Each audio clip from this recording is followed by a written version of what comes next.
মালিক তুমি জান্নাতে তোমার কাছে আমায়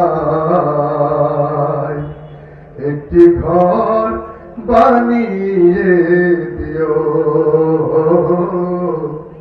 একটি ঘর বানিয়ে দিও।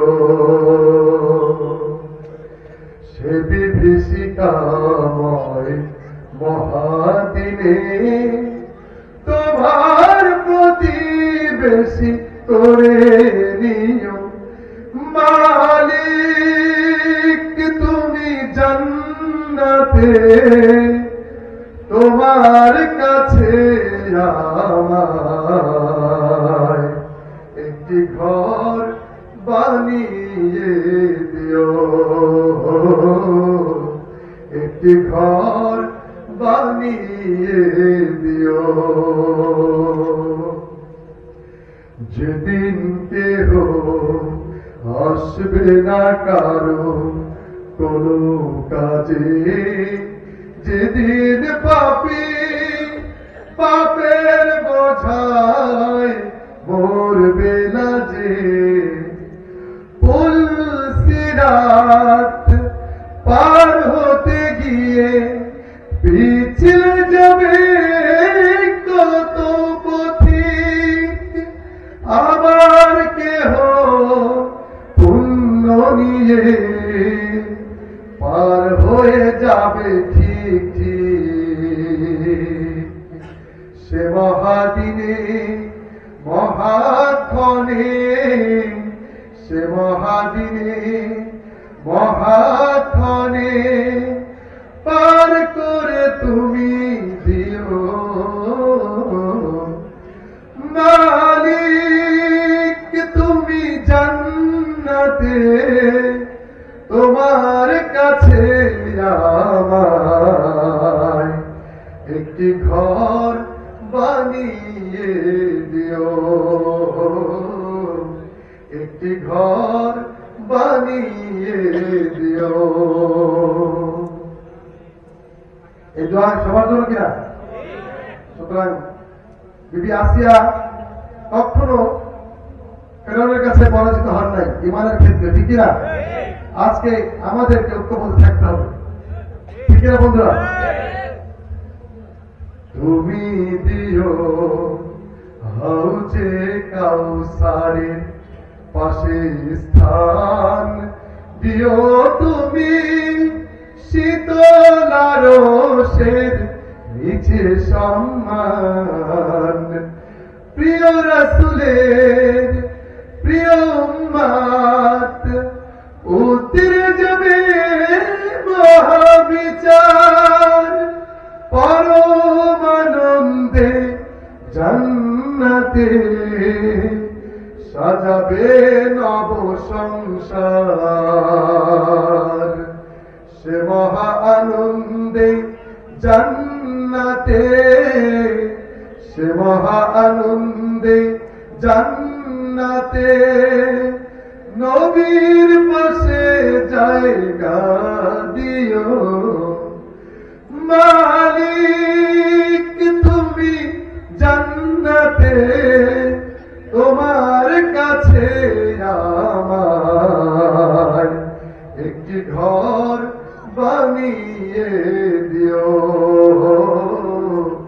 একটি ঘর বানিয়ে দিও, একটি ঘর বানিয়ে দিও। বন্ধুরা, এই ধরনের মাইক্রোফোন আসলে আমাদের কণ্ঠের আমাদের শিল্পীদের জন্য না, তো তারপর কষ্ট করে গেছে, বুঝতে পারছেন সাউন্ড ইঞ্জিনিয়ার ওরা দুর্বল। আমি এবারে যে ইমান প্রয়োজনে চলে ওঠে না, এটা আমাকে বলেছে যে যুবকরা রিকোয়েস্ট করেছে, যে ইমান প্রয়োজনে চলে ওঠে না সেটা পরিবেশন করে আমি মনে হয় ভাই চলে এসছে, তাকে ছিল আমাদের প্রধান বক্তা আজকের অনুষ্ঠানের মধ্যমণি চলে এসছেন আমাদের মাঝে। ইনশাআল্লাহ তার আগে আমি আবার পরিবেশন করবো ইনশাআল্লাহ। যেই মানে প্রয়োজনে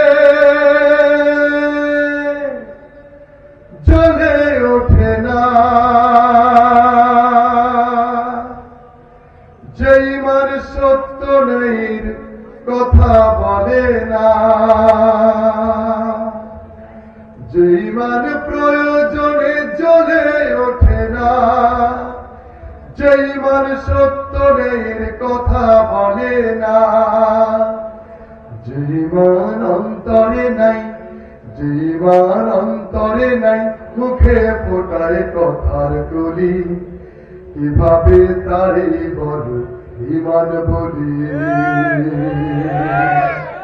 কিভাবে তারে বলো ইমান বলি, কিভাবে তারে বলো ইমান বলি। যে ইমান দিন কায়েমের আন্দোলনের ধার ধারে না, যে ইমান লেবাসধারী কোরআন হাদিস তাও পড়ে না, যে ইমান খাজার নামে মাজার করে ফুলুস কামায়, যে ইমান শিরকিয়াতের আমল করে ভীত না হয়, যে ইমান বাস্তবে নাই, যে ইমান বাস্তবে নাই, কথা চলে ফাঁকা বলি, কিভাবে তারে বলো ইমান বলি, কিভাবে তারে বলো ইমান বলি, কিভাবে তারে বলো ইমান বলি। যে ইমান ইমান ভুলে নাস্তিকতার মঞ্চে ওঠে, যে ইমান বাতিল মতির তোষণ করে ফায়দা লুটে। বন্ধুরা, মানব রচিত মতবাদ এটা যারা প্রতিষ্ঠিত করতে চায়, না বুঝে করুক না বুঝে করুক, এটাকে হারাম না? 100% হারাম, এটা 100% হারাম। যদি কোরআন ও হাদিস কেউ পড়ে, নিশ্চিত আমি মনে করি তারা বুঝতে পারবে মানব রচিত মতবাদ হারাম হারাম হারাম। সে কথাই বলছি, যদি মানব রচিত মতবাদে কেউ যদি যায়, তাহলে দুনিয়ার ফায়দা তার কাছে আসবে, দুনিয়ার ফায়দা তার কাছে ধরা দিবে। সুতরাং সমস্ত ত্যাগ করতে হবে আল্লাহর দ্বীনের জন্য, কোরবানি করতে হবে আল্লাহর দ্বীনের জন্য, ঠিক কিনা?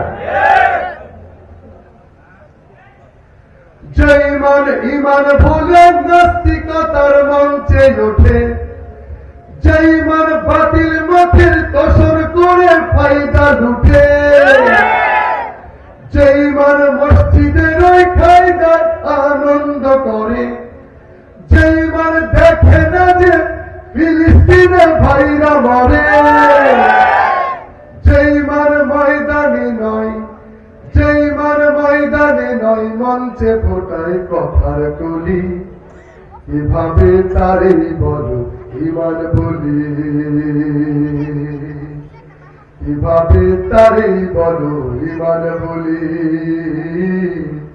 কিভাবে তারে বলো ইমান বলি।